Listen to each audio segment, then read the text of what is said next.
An incident in 320 BCE changed the direction of history. On that day, the Magadhan Emperor Dhananand insulted the royal preceptor Chanakya in the middle of the royal court, burning with the fire of humiliation.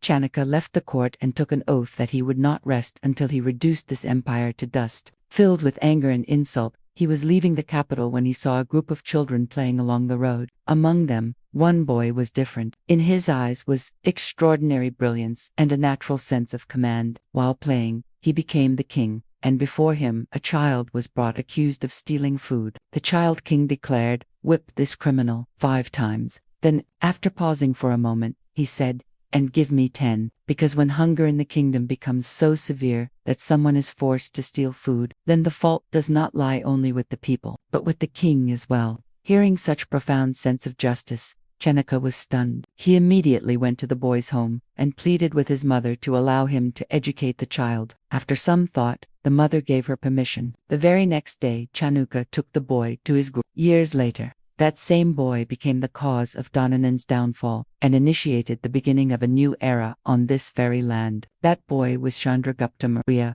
who for the first time wove India into a single thread of unity, from Bengal and Assam in the east to Afghanistan in the west, from Kashmir in the north to the Deccan Plateau in the south. The Maurya Empire became the grandest chapter in Indian history. According to historians, after ruling in undivided India for nearly 23 years, Emperor Chandragupta Maurya renounced the throne and freed himself from worldly life to become a Jain monk. In the final years of his life, at Shravanabelagola in South India, he voluntarily gave up his body by observing the vow of Sat. This is the vow in which a seeker gradually renounces food and water to attain liberation of the soul. In today's story, we will talk about the emperor who not only ended the Nanda dynasty but also laid the foundation of an empire whose echo was heard for centuries. We will learn how Chandragupta Maurya and his guru Chanakya together transformed the very shape of Indian history. There are many disagreements in history regarding the origin and lineage of Chandragupta. According to some records, he was born near Patali, present-day Patna. His mother's name is said to be Mura, who was a maid of the Nanda dynasty, while his father was a warrior of the Maurya Kshatriya clan. Legend says that while Chandragupta was still in his mother's womb, his father died in battle. In such circumstances, his mother came to her brother's home in Patna, and there the child was born who would later become a universal emperor. Some sources also mention that Chandragupta was the illegitimate son of a prince of the Nanda dynasty. Other accounts say that his real parents abandoned him, and later a shepherd family raised him. Fate lifted him from a humble background and pushed him toward greatness, and then guided him through Acharya Chanakya himself. After meeting Chanakya, Chandragupta was taken to Takshashila, where he was taught not only politics and the art of war but also the strategies that turned an ordinary boy into a destroyer of kings. But defeating the Nanda dynasty was not easy. Dhananand possessed a massive army and had many skilled strategists in his court. In the early phase, Chandragupta faced several defeats, but each loss ignited a new fire within him. Gradually, Chanakya's plans began to take shape, and this was the turning point where history changed course. One night, Chandragupta Maurya and Acharya Chanakya were staying at the home of one of their disciples. Khichdi was served for the evening meal. After prayers, everyone sat down to eat. Suddenly, a small child impatiently put his hand into the middle of the hot khichdi and got burned. His mother immediately said, "Son, you should eat from the edges, not the middle."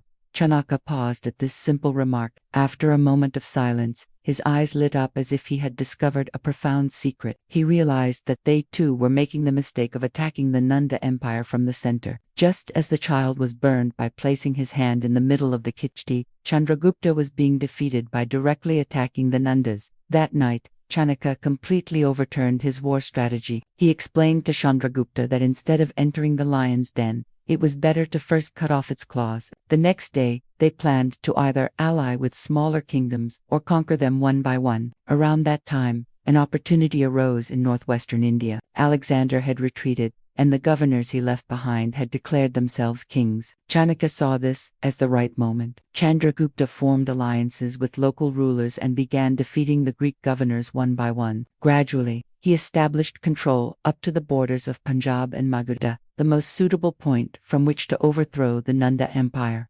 Following Chanakya's guidance, Chandragupta then joined hands with King Parvat of the Himalayan region and assembled a massive army. When their combined strength was ready, they sounded the trumpet for a decisive battle. In that fierce conflict, Dhananand was defeated, and in 322 BCE, the Nanda dynasty came to an end. At that moment, Chanakya's revenge was fulfilled, and a new chapter of history began, the birth of the Maurya Empire.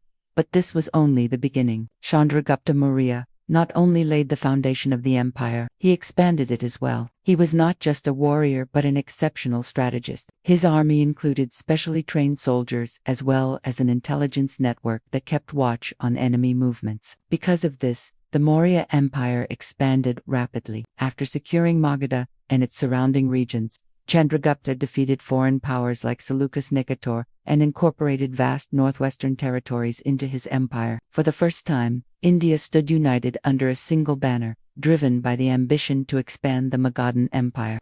Chandragupta turned westward and targeted the territories of Seleucus Nikator. He launched a decisive war and emerged victorious, bringing regions from the Indus Valley to Afghanistan under his control. Remarkably, even after his defeat, Seleucus chose the path of relations rather than war. He married his daughter Helena to Chandragupta Maurya and sent his representative Megasthenes as an ambassador to the Magadhan court. It was Megasthenes who wrote the famous work Indica, which is still regarded as one of the most valuable sources for understanding ancient India's administration, culture, and society. In exchange for the marriage alliance, Chandragupta gifted Seleucus 500 elephants, which later played a significant role in Asia's political balance. After securing the northwestern regions, Chandragupta advanced southward. Crossing the Vindhya mountain range, he expanded his campaigns into southern India. Except for Tamil Nadu and Kerala, he unfurled his flag over almost the entire Indian subcontinent. Historians say that after Alexander, if anyone created such a vast empire in Asia, it was Chandragupta Maurya alone. He realized the dream we today call Akhand Bharat, divided India. Under his reign, India was unified. From north to south and east to west, the land came under a single authority for the first time. Diverse traditions such as Buddhism, Jainism, Brahmanism, and Ajivikas coexisted, yet peace and balance prevailed in the empire. This is why Chandragupta is regarded not only as a great conqueror, but also as the architect of Indian unification. Despite immense diversity, governance, economy, and structure across his empire were remarkably organized and uniform. On Chanakya's advice, the Maurya Empire was divided into 4 provinces: Uttarapatha, with its capital at Takshashila, Paschimpatha with its capital at Ujjain, Pravapata with its capital at Patal, and Dakshinapatha with its capital at Suvarnana. The supreme central administration operated from Patal. Each province had a governor responsible for local administration. This system was so precise and organized that the entire Maurya Empire functioned like a well-oiled machine. A detailed description of this system is found in Chanakya's Arthashastra, which explains how policy, order, and discipline allowed the Maurya Empire to maintain stability for centuries. Chandragupta Maurya was not only a conqueror but also a visionary ruler whose policies strengthened the foundation of India. He paid special attention to irrigation systems, road networks, and mining development. During his reign, a royal highway stretching thousands of miles from Pataliputra to Takshashila was constructed, giving new direction to trade, security, and communication. Historical records show that Chandragupta's rule symbolized not merely power but also order, discipline, and prosperity. Greek historians described him as a mysterious warrior, capable of subduing even wild animals like lions and elephants. His personality was so commanding that foreign historians did not hesitate to call him an invincible ruler. Yet there was a side of his life known to very few.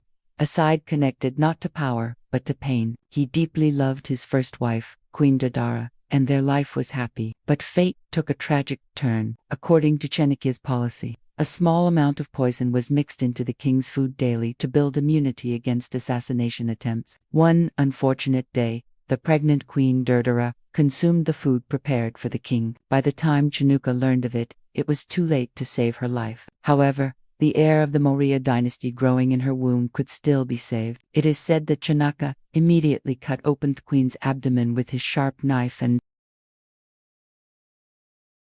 removed the child alive. The queen died, but the infant survived. When the child was taken out, a drop of poison fell on his forehead, leaving a blue mark. Therefore, The child was named Binjasara, meaning born of poison, or the one with the blue mark. This incident was not just the loss of a mother and wife, but the price paid for the future of an empire. After Queen Deodara's death, Chandragupta married Seleucus's daughter Helena. This marriage was not born of love but of diplomatic wisdom, means to strengthen ties between two powerful empires. Thus, Chandragupta had two marriages in his life, one from the heart, and one from strategy. As brilliant and rapid as the rise of his power was, equally calm and profound was his final journey. According to Jain texts, after ruling the Maurya Empire from around 321 BCE to 298 BCE, Chandragupta renounced worldly life. He adopted Jainism and spent his final years as an ascetic monk. When his son Binjasara reached youth, Chandragupta handed over the throne to him and withdrew from power, luxury, and comfort. He requested Ashara Chanukya to continue guiding the Maurya dynasty so the empire would remain stable. Chandragupta then departed for South India, where he became a disciple of the Jain monk Bharat. In the hills of Shravanabelogala, he wrote the final chapter of his life. In a cave, he adopted the vow of Salikana, gradually renouncing food to leave his body. It is said that in 297 BCE, under Bhadrabahu's guidance, he peacefully took his final breath. Even today, a small temple stands in Shravanabelagola in his name and memory, dedicated to the king who journeyed from the heights of power to the depths of renunciation. After him, his son Binjasara ruled, and Binjasara's son became another immortal emperor of India, Ashoka the Great. Even after Chandragupta's death, the Maurya Empire flourished for the next 130 years, and to this day, the Maurya era is remembered in the pages of history as the Golden Age of India.